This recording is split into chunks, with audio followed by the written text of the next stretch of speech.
All right, my man.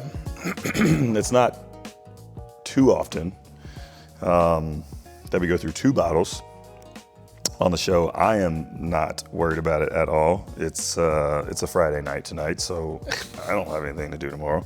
I'm glad that I inspired. Of course. This. But I thought about it earlier. I was like, I think let's just get 2. Just in case. Speaking of Friday night,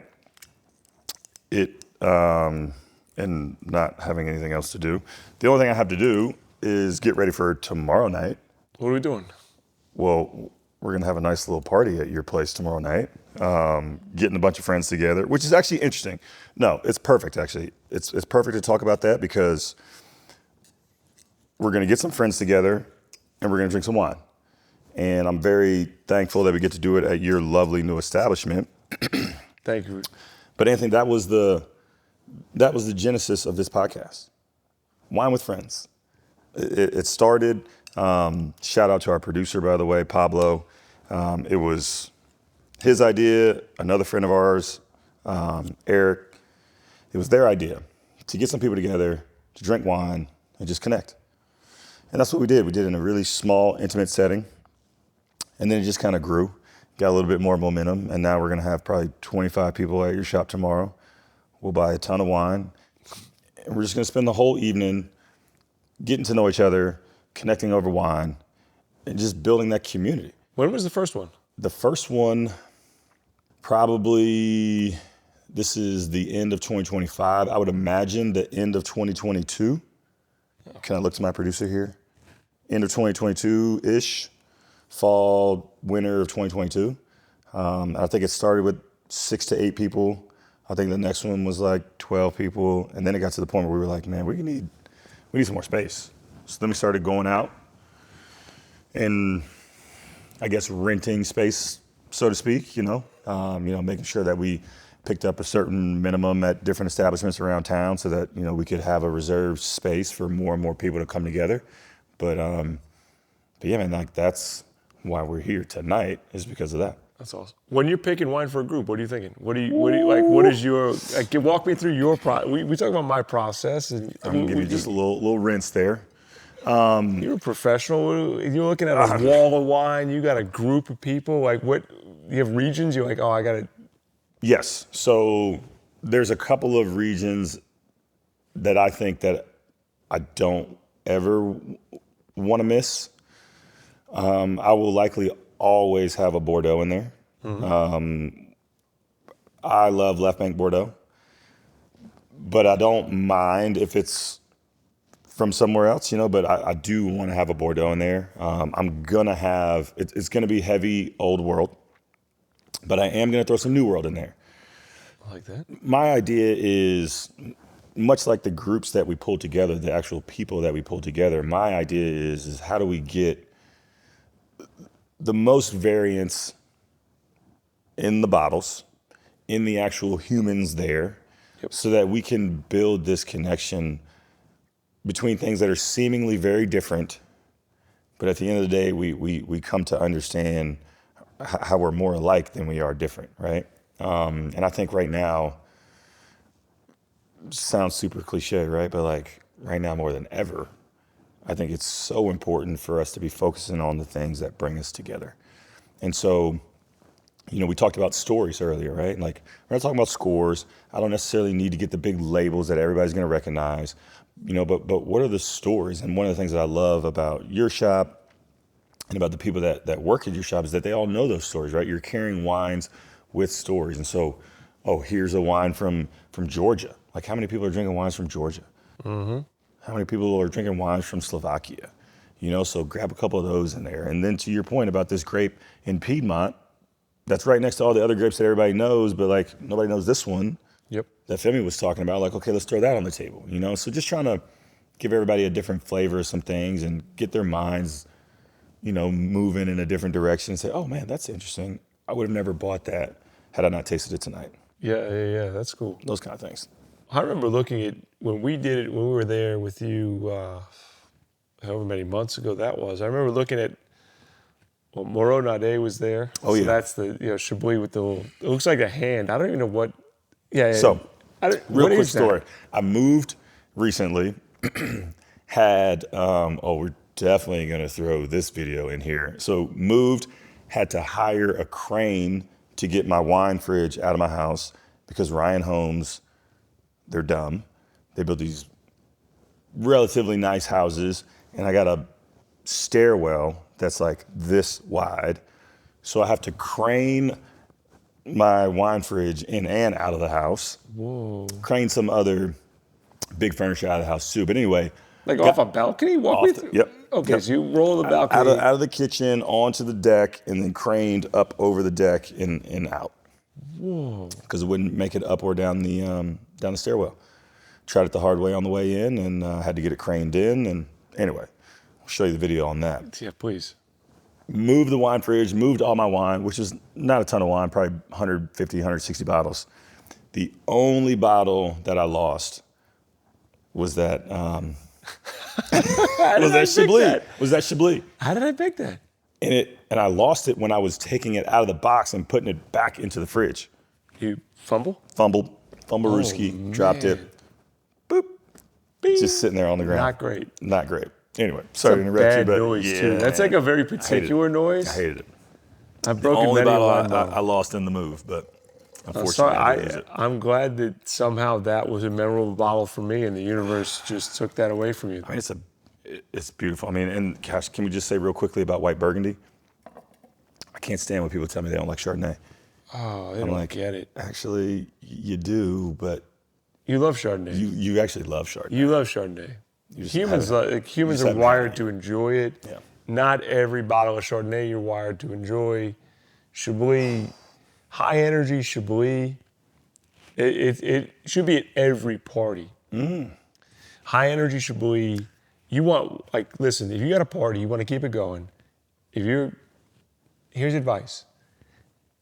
You don't want to go big red right away if you're looking to stay going. Yep. This guy's maybe the closer. Well, you want to have Chablis, go to Jura, go to Champagne, Loire Valley, snappy, high acid wines keep you up, keep you going. You're good. You're not going to slow down. I'm with it. So the party, start with that. Start there. Big Keep fan of moving. Chablis. Big fan. Huge. It's definitely something we love. Yeah. We keep it around. It's in there right now. There might be a bottle in the shop right now. There's a lot of Chablis in the shop. It's a lot of Chablis in the Are you shop. carrying that one too? I thought I might have saw it. It's in there. Yeah. For sure. Yeah, important to where we are right now. I found the wines for the first time over Cafe Driotti. Oh yeah. Cafe Driotti. Thomas. That's a Thomas wine. So I knew the woodchuck at Driotti before I know Thomas, and I always knew this coffee place that oddly had good bottles of wine. Oh, yeah. And I didn't understand what was happening, and there was a little woodchuck that'd always be there.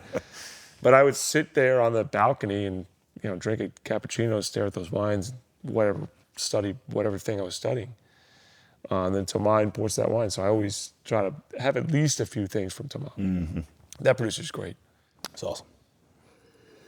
All right, so tell us about this one, man. I know that you know this producer, or at least familiar with this producer. I don't want to say know this producer, but Clapp's a benchmark producer. I mean, if we were looking at the Rhone, I mean, Clapp is definitely someone you're going to study. Clapp, there's no doubt about it. If Clapp makes a wine in a vintage, and you want to have a thought about a vintage, you need to open one of his, and then you need to see what's going on. Interesting. Syrah dominant. I mean, these. So the handful of times that have been at your house, I feel like we've always had a Syrah. Syrah's always around. Syrah's always something I collect a lot. I drink a lot. I play around with it a lot. Okay.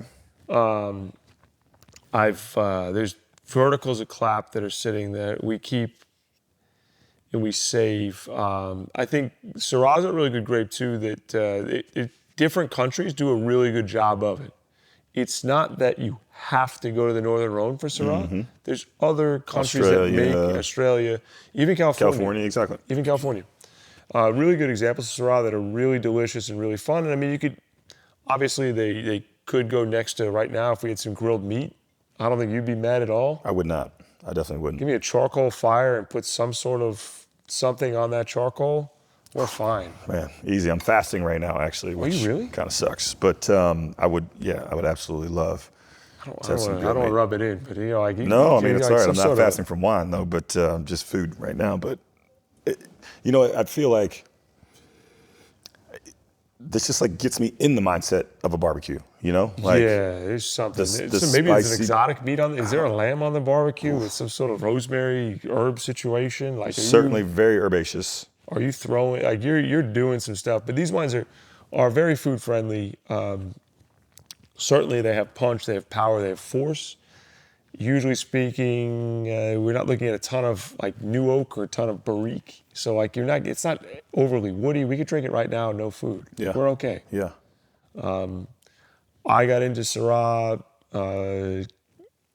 Clap's a favorite. Gonan's a favorite. Darden Rebo's a favorite. All these producers are great.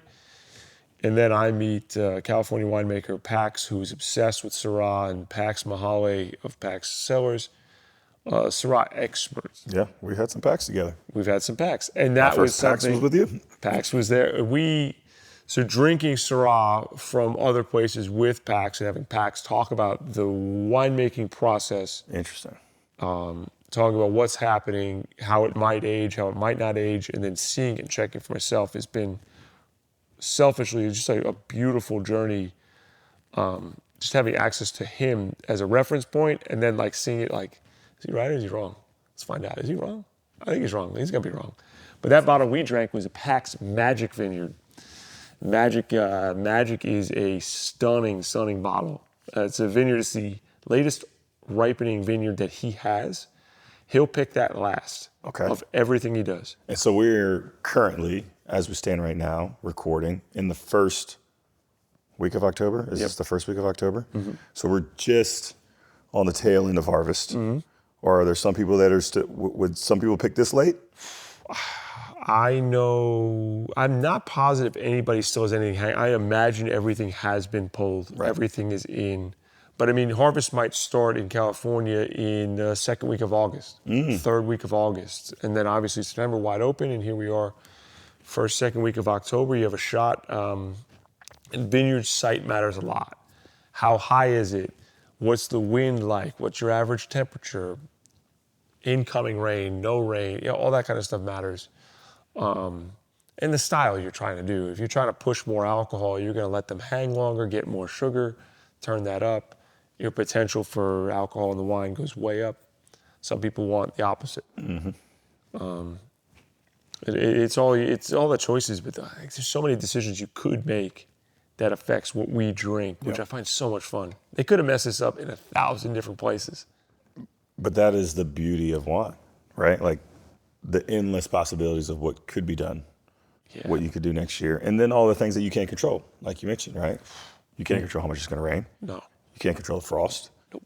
So it's like there's just so many things out there that you can't control. There's a lot of things that you can, and like how do you pull all those together? What combination of all those things are going to come together in that vintage to give us what we're having today? Oh man, that's why great producers are great producers, right? You have some of that Rolodex of what happened a couple years ago or 20 years ago, or you have the resources to sort of guide it in the winery, guide that wine into what it needs. Does it need more time? Does it need more oak, less oak? A really fun thing that's happening in wine now is that glass aging. So they're aging in glass tanks now. Okay. And so why glass versus stainless steel? Super neutral. Even more so than stainless steel? Stainless steel, there's some sort of oxygenation. I am not positive of what is happening. I just know now that wineries are talking about it. Interesting. La Hert Frere. Oh yeah, we're gonna have some of that champagne tomorrow. Yeah, Aurelian is at. He's at. Is he there now? He's there right now. Gosh, is he staying tomorrow? Maybe. Oh, there's a lot of champagne from him though. We have a lot. But he was talking a lot about glass. I heard about glass. He's looking at bringing in glass now, and he's very excited about it and its potential. He was nervous to talk about it because he's like, if it's terrible, I don't want anyone to know that I even used it. I'm just going to throw it out and act like I never saw it. And I was like, oh, okay. Well, I'm going to talk to Marcus about this immediately. Somebody's gonna know. We're about to talk about this, but these like the move towards neutral and what neutral could be, and what could express the best terroir or site-specific things is so fun. So you love Syrah. Love Syrah. If you had to think, and you're very familiar with this producer, so if you had to think about someone you'd like to share this bottle with, this vintage, this bottle, this glass right now, past or present, someone you want to share this bottle with, who would it be? Oh, wow. And why? Wow. Man, this smells so good. Yeah, it's killer. I mean, listen, past or present for me, it's a very personal answer, but my grandfather is definitely the one. He passed away some years ago. A lot of what I saw as a child was stuff that he did. He started a company. He had 5 kids. He started a company from there, and he became an absolute monster. Monster. He built an unbelievable business. He loved his family dearly. He did a lot. So I mean, a lot of what I do now is what I saw him do. So it'd be interesting to share a bottle of wine like this with him. Say, hey, how am I doing? What's the score like? Yeah. Am I doing all right? Am I winning? Am I losing? Like, where can I fix this? I think for him and me, that's always something I wish I could do. I wish I could have done. I wish I could bring into reality in some way. So, Yeah. Cheers to your grandpa, man. Cheers, man. He's a legend, dude. He'd He's be a proud legend. of you, man. You're doing Legend. great. You're doing a lot of great things, man. And he'd definitely be happy to see where you are.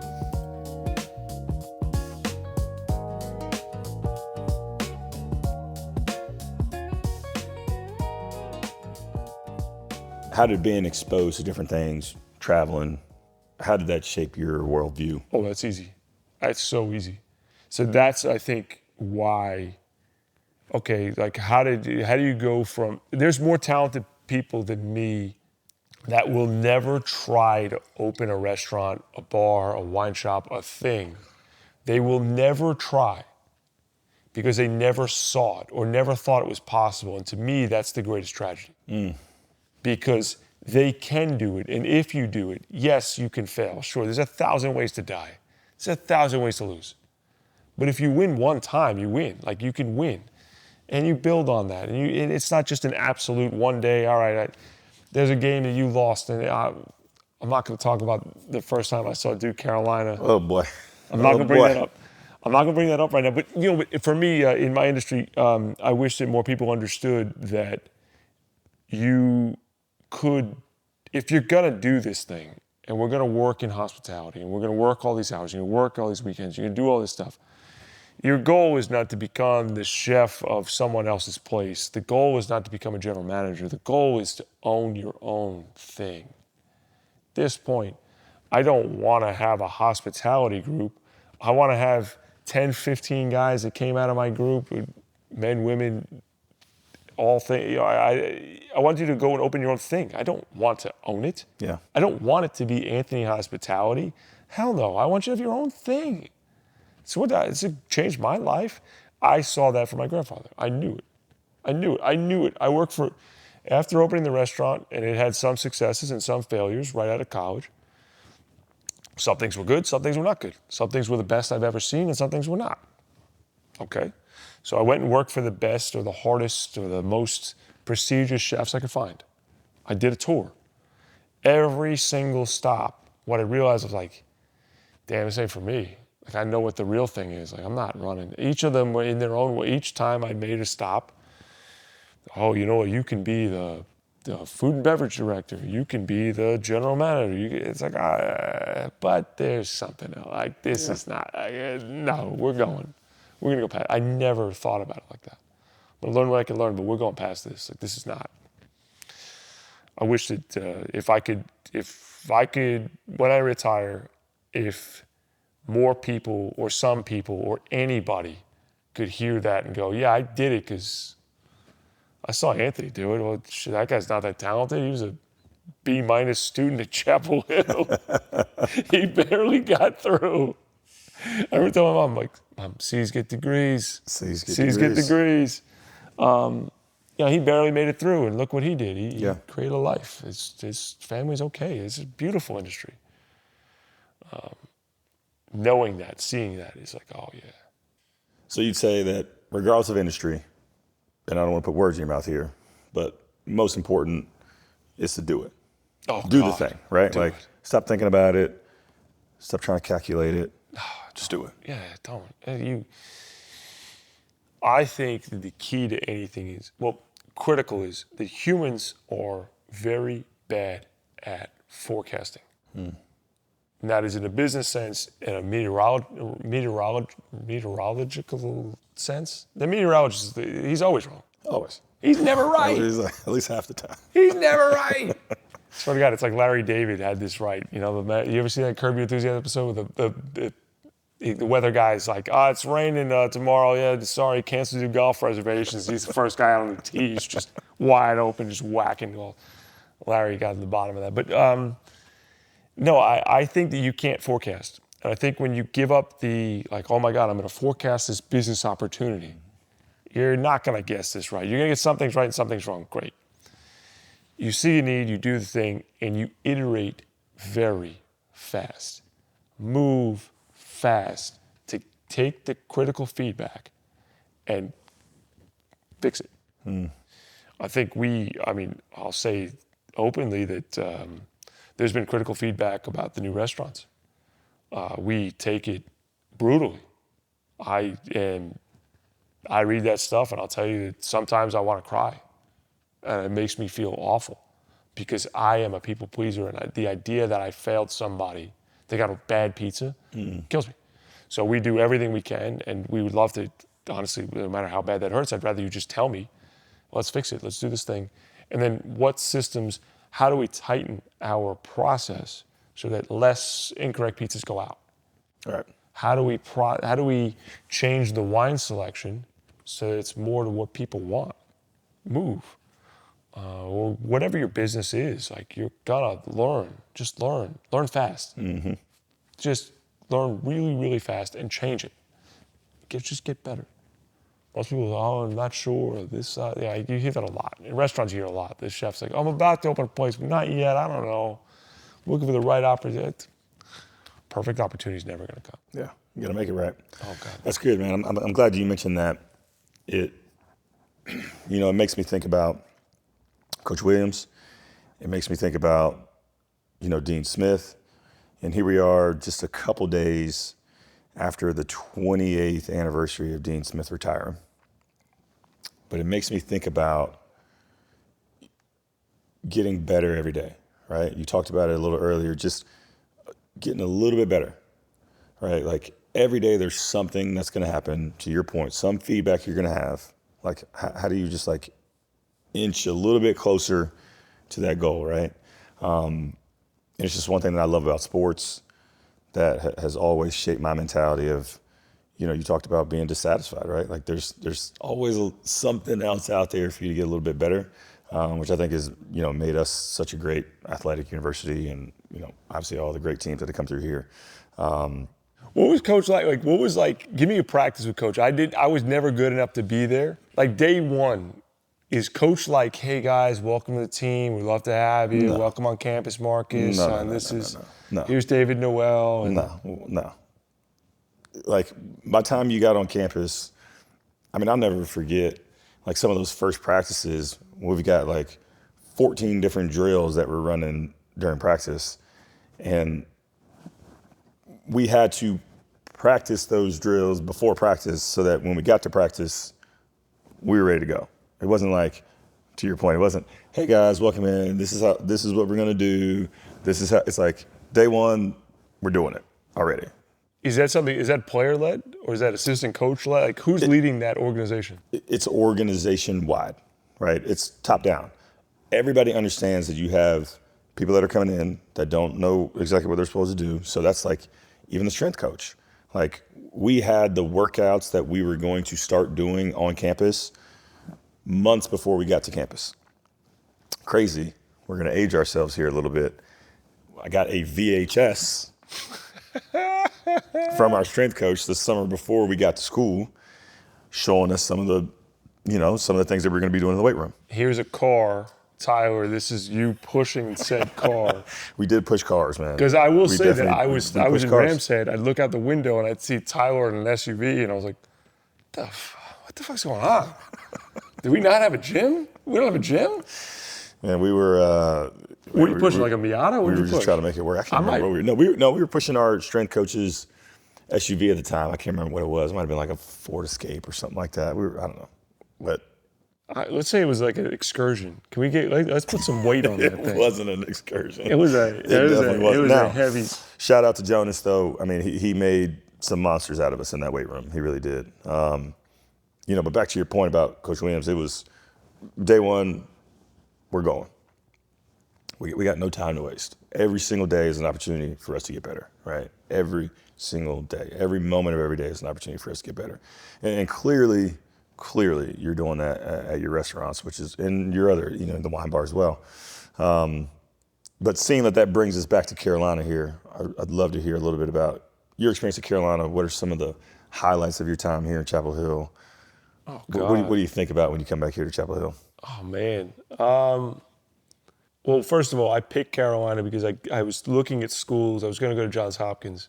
Ooh. Shout out to Baltimore. My dad's from Baltimore. Let me tell you something. Just going through Baltimore. Nah, it's like February. Ooh. Going through Baltimore. No thanks. We went through it felt like I was in The Wire, and then you end up at Johns Hopkins. Shout out to Baltimore. It's a real place. On the same trip, we did Villanova, Philly, love Philadelphia, Hopkins, and then we came down here. 3 great schools. Dreary. 3 great schools. Cold in the Northeast. Mm-hmm. We got here really late at night. We got lost. Stayed at the Carolina Inn. Okay. Lost, like belligerently lost. Don't know. MapQuest days. So you're like reading MapQuest. Did you print it out before you left? Yeah, we had to print out. Yeah, print out MapQuest. Pitch black, and like for us on Long Island, like we're in the country. Like, yeah, out in the States. What is North Carolina? Like I'd never been. We were from New York to Florida, but like drove right through. Nothing between. Yeah. Like nothing. But the next day, I remember waking up and going in, just absolutely stone cold, stunned that the Dean Dome was unlocked. Open the door, fully expecting someone to stop us at some point. Walk in, walk down, walk on the court, look up. This is cool as shit. Yeah. Whoa. Yeah. And I always dreamed, I wish I could have played. I wish I could have played on Carolina. You should try it out, man. You didn't even try out. I didn't try out. I would have loved. I would not good enough. I developed a fire later in my life. The fire that I have in restaurants. Maybe it's partially out of like, you have to have something taken away. Mm-mm. Basketball was always vaguely easy. I was always vaguely bigger than others, and I could shoot vaguely better than others. And I was, like it was sort of a more natural thing. I never really had to like push that hard. I never had that like gear turn. They got taken away. So like restaurants to me are the closest thing to having a team sport. So I think I approach it far more ferociously than I ever approached basketball. But being in the Dino, looking up at that, I was like, whoa. I stayed in Ehringhaus. Shout out E-House. E-House, yeah. E-House, and like, I know two basketball guys. I was an okay basketball player. I was a terrible baseball player. Okay. But let's talk about being in center field of baseball. Oh, yeah. Baseball at that time, Andrew Miller and Daniel Bard were on that team. Mm-hmm. And I would go down and watch them play. And Andrew Miller was 6'7", lefty, threw about 100. And at that point, you could sit right behind home plate. I mean, you're meaty you to the catcher. Yeah. Bad baseball player. Mediocre eyesight at best. And you're watching Andrew Miller throw from the left side. It's like, holy crap. How does anyone even, like, I couldn't even, you could give me 3 bats. Like, I couldn't, I wasn't going to connect on that. I remember going to a lot of those games. It was great. I mean, it's just such a beautiful place, man. Obviously, I've had very lovely memories here in Chapel Hill. But I appreciate you mentioning the baseball team, man, because I had a phenomenal experience going to Omaha because of the baseball team. And a lot of our teams here on campus are just constantly striving for excellence, always at the top. Yo, how winning about that championships. freshman year, Georgia Tech? Tyler goes off for 40. For 40. So he, You know where I was? in the nosebleed? Hell no. On the court. No, you weren't. I was front row student section on the baseline. Let's go. I was right there. When Tyler steals the ball and dunks it, I'm literally right of the hoop. Ooh, we got to go get this. We got Get to the tape. I'm right of the hoop because I'm the watching that guy. tape. And listen, Tyler, that team was. I know we go on to achieve greatness. Yeah. However, that team was the team that I think I had the most fun watching Yeah. because I think, well, A, tickets were way easier to get. It was right there on the court. B, there were no expectation. You guys didn't they didn't know yet. No, we had just won. They had just won the national championship. Yep. Everybody leaves. Yep. And nobody at the beginning of that year, in the fall of 2004, nobody thinks that this team is going to be a national championship contender. They go on to win the championship spring 2005. Everybody leaves. And now you got these little freshmen in here, little spring chickens Yep. that have to play. Yep. I can't remember where we got picked preseason that year. It was not high, definitely towards the bottom. And we ended up second in the ACC that year. Yep. Your boy from Long Island, Danny Green, old DG, who I just got to see last weekend, which was awesome. But to your point, nobody thought we were going to do anything. Also, funny story. I realized I was not going to be a basketball player, and I probably didn't try out for that team because I was at 5-star that summer with JR. Oh, J.R. Smith. J.R. Smith could have been, would have been, should Should have been. Ooh, he should have been. He should have been Tar Heel. Dang. Wow. I was on the court with him, and I looked. And I remember calling my dad. I'm like, Dad, I don't think this is me, man. He's like, why? What's going on? I was like, I was talking to Peter Vesey on the sideline. He's like, why are we talking on the sideline? Peter Vesey, you're a 5-star, NBA reporter. He's like, aren't you playing? I was like, Dad, I'm not on the court. There was a kid on the court. I saw him hit a 3-pointer from half court in a standing J, just perfect J, bang. He's like, okay, well, that was a cute trick. And I was like, then he dunked from the foul line. And then he did a 360 in a game on defense. On a defense, like defending him, he just jumped up on an outdoor court. And listen, Special man. I couldn't move. I wasn't a jumper. I'm not a leaper. You're much more athletic than me. But for me as a barely leaper, like a hopper. A hopper. I was I couldn't hop on an outdoor court and just dunk with ease. And my man just went up there and just I mean, he was an incredible athlete. Absolutely incredible athlete. Great shooter, great player, but also just an incredible athlete. I'm done. I looked at Jay. I was like, yo, I don't know where you're going after this, but thank you. I'm gonna end my career. I'm gonna go study. I got to get out of here. I don't need to be in the barracks anymore. Goodbye, goodbye, goodbye. It worked out. It worked out for everybody. It did. Worked out for everybody. He did all right. He did all right. But no, that was that dunk. I still remember that dunk. Tyler's coming down, barreling down. Georgia Tech stealing 40 points. I mean, we were down. I can't remember exactly how much we were down. We were down big at halftime, though. It feels like. I remember. Huge second half. I think we might have been down 20, 18, something like that. I remember Coach Williams coming in the locker room and tossing the trash can in the locker room. And at this time, this is 2005. The cool thing is to have wood everywhere. And we had this normal plastic trash can that was had this huge, heavy wooden kind of overlay to make it look real nice. And I remember him trying to, because he wanted to come in and make a statement, throw the trash can over. And, little old Roy, he was struggling to throw the trash can down. And I wanted to laugh at him, but he was pissed, obviously. But man, I don't know what he said to us, but he certainly lit a fire under Tyler. And the rest is history. Yo, he was frothing in the mouth. All right, you're the guy. You're my defensive stopper. When you approached an assignment, you knew that week who you got. You knew who you had. Yeah, of course. You were watching tape on him? Of course. Studying him? Of course. Were you mad when you got off the court? Because if that guy, all right, I got a guy locked up. You get off the court and he could warm up on someone else? Man, we took all that personal. We really did. We took all of it personal.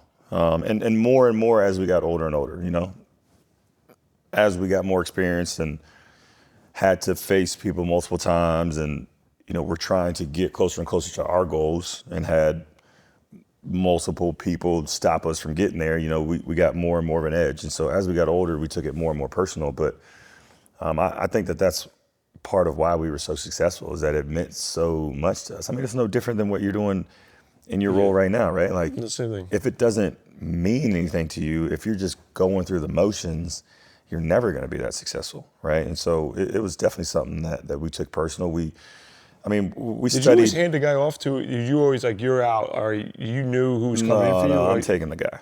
Yeah. I'm taking the guy. Okay, you get a couple fouls, maybe you got to shift around, but like at the end of the day, like I wanted the challenge to make that guy's night tough. You got that one. Do you have your Tony Kukoc moment, right? The MJ, Scotty, you get mad at Tony. I got him.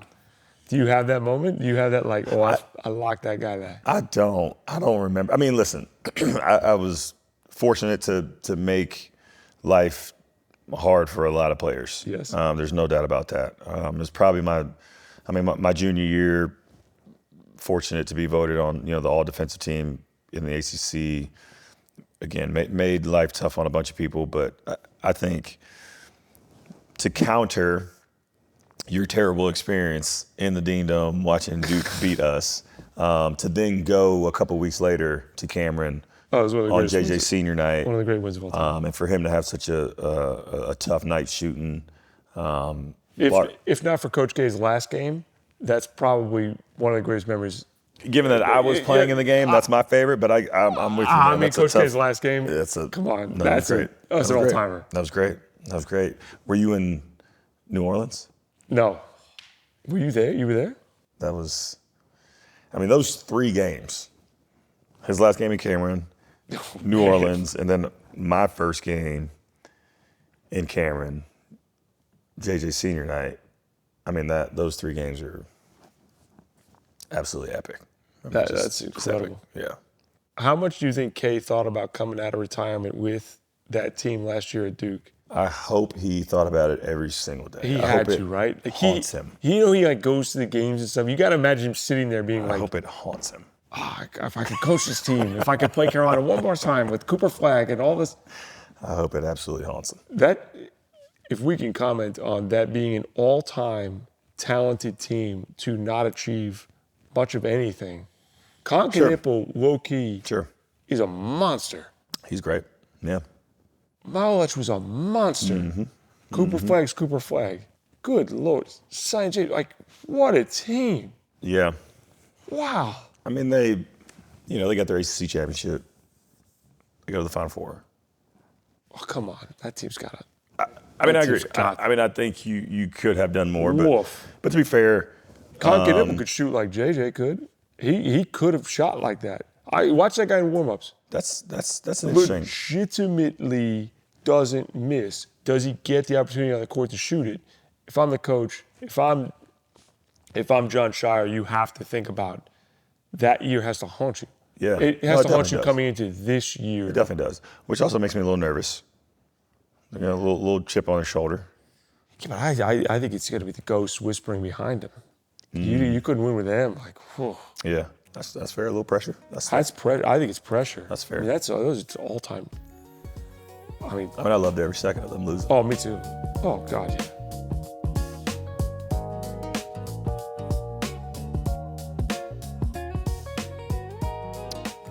I think we're extremely lucky to be in this beautiful place, the Rabbit Hole, mythical, amazing venue here in Chapel Hill, North Carolina. So shout out to the Rabbit Hole. Thanks for allowing us to use this beautiful space to create this meaningful moment here as we share this lovely wine. Got one more question for you. What wine do you think best describes you? I'd like to think you could drop me into any situation. I think I'd do okay, right? You could pair me with a lot. Yeah. I think I'm champagne. I think this is not a simple Blanc de Blanc. I'm not. This is something a little bit edgier. Maybe you love it. Maybe you. Ooh. Okay. Maybe you don't. I don't know. But it's a moment. I would like to think, and I mean, shoot, I think we all aspire for something like Salos, who changed all of Champagne, right? Like maybe can I do that in some way? Can I change some things? Could I be? He brought a more oxidative style to Champagne. He changed a lot. Could I do that? I don't think so. Maybe I'm one of his understudies. So I'm going to Charton Taillé. Ooh. Alexander ate pizza with us, so why not? Cheers to him. Wines are great. He makes your three stay. He makes some Chard, some Pinot, some Meunier. There's 100% Meunier from him that's singular. It is a very, very singular bottling. Labarre, Barres. If I could be something, if I could be that, I feel like that'd be a really cool place. Oh yeah, I love that, man.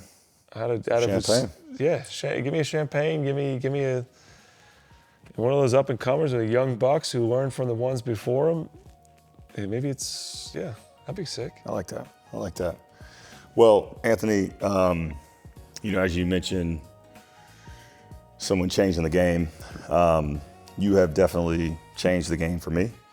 I am very appreciative of our friendship and the ability, or the moment, the opportunity for us to come together, which, as we all know at this point, in large part due to wine. So I appreciate you. Thanks for joining us tonight, man. And I got a splash left. Cheers to you. Thanks for this moment, man. Thank you for having me. Cheers. Cheers.